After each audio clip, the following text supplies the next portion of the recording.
Hello everyone, welcome to my channel. This is Rashida. My today's topic is histogram. Histogram is one of the most basic and widely used visualization. It's useful in everywhere, in research, in data science, machine learning, data analysis, pretty much everywhere. And I'm going to use Matplotlib, one of the most popular Python's visualization library, to make the histogram. Okay? So let's start. First, I'm going to import the necessary packages. Import pandas as PD. Import matplotlib.pyplot as plt. Okay. Now let's import the data set. I'm going to use a student's performance data set. pd.readCSV. It's in CSV format. Students performance.csv. I have the link to the dataset in the description box below, so please feel free to download the dataset and follow along. Okay, this is our dataset, and look, it has the gender, race, ethnicity, and a few other things, and then scores: math score, reading score, writing score. So I'm primarily going to use the scores to make the plot. Okay, let's start with the most basic histogram. plt.figure, just to invoke a figure, plt.hist, and it's okay, math score. Okay, plt.show.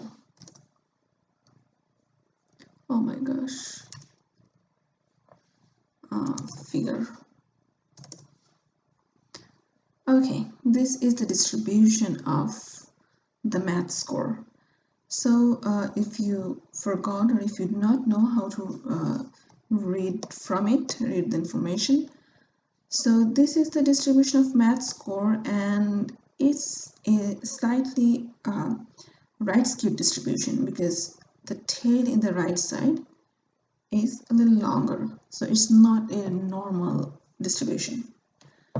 It's a right skewed distribution, and if you see, very few people got below 20 and then or below 40, and maximum people score is actually in between 60 to 80, right?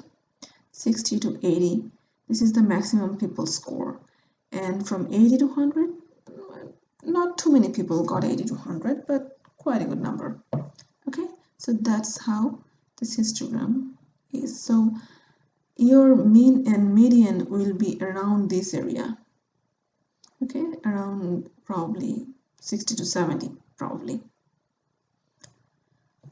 That's just an estimation. Probably if you calculate it, it will be different, but it should be in 60 to 70. The way this distribution looks. Okay, let's add a little bit of style to it.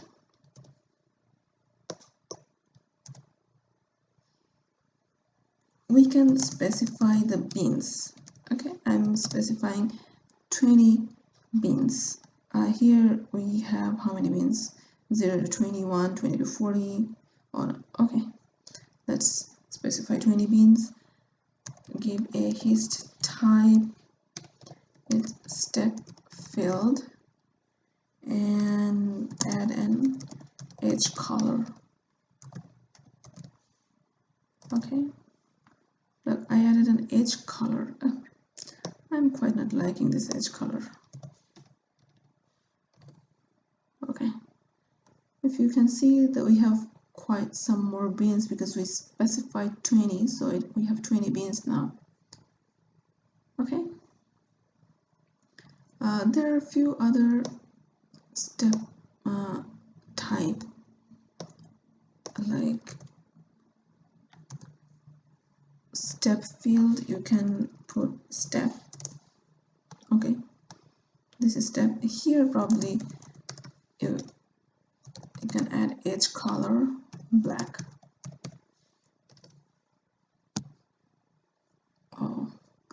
again, spelling mistake. Okay, edge color black. Okay, or if you want, there is another tab I can show you, bar stacked. That also doesn't look bad. Bar stacked. So which style do you like?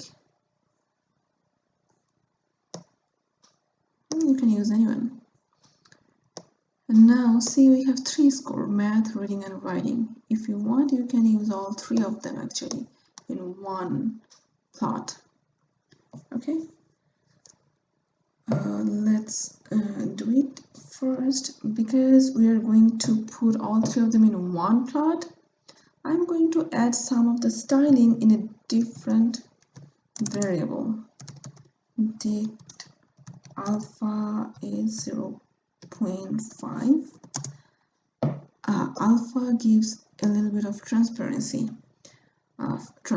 factor, because we are going to put 3 histogram on top of each other, so we will need that. Bins 20 as usual. Now let's just copy it. Okay, and I will just give this style factor here like this.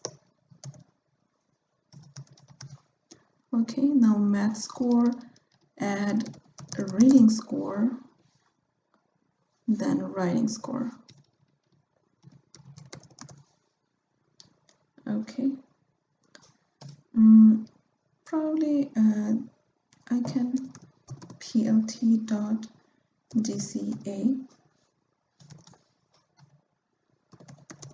set.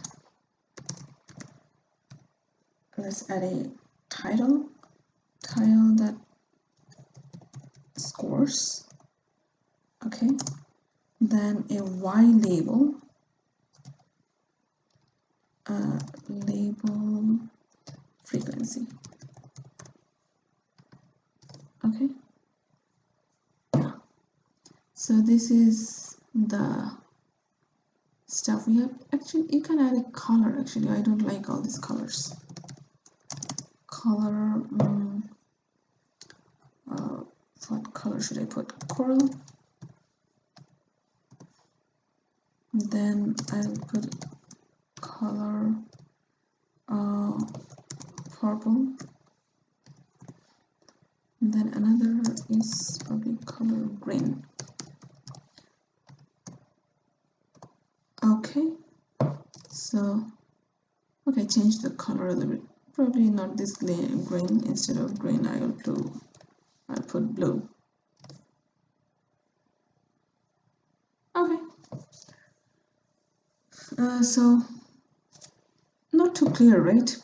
Putting separate was good, but sometimes if the distribution is different, like if one would be in one would be right skewed, another one is left skewed, and another one is normal distribution, in that kind of case, and if you put this 3 distribution on top of each other, you can still understand each distribution clearly. If you put alpha very like 0.3, oh no, it doesn't make much difference. You still don't understand much. Okay, but here all the distribution are pretty much like right skewed. They're just falling on top of each other, so it's not so helpful. But there are times when 3 distribution doesn't look bad. In fact, it looks good sometimes. Okay, and so I can show you one more thing, that is like plt.figure. I can add fig size 8x6. I pretty much like this size most of the time, 8x6. Can I do the same here?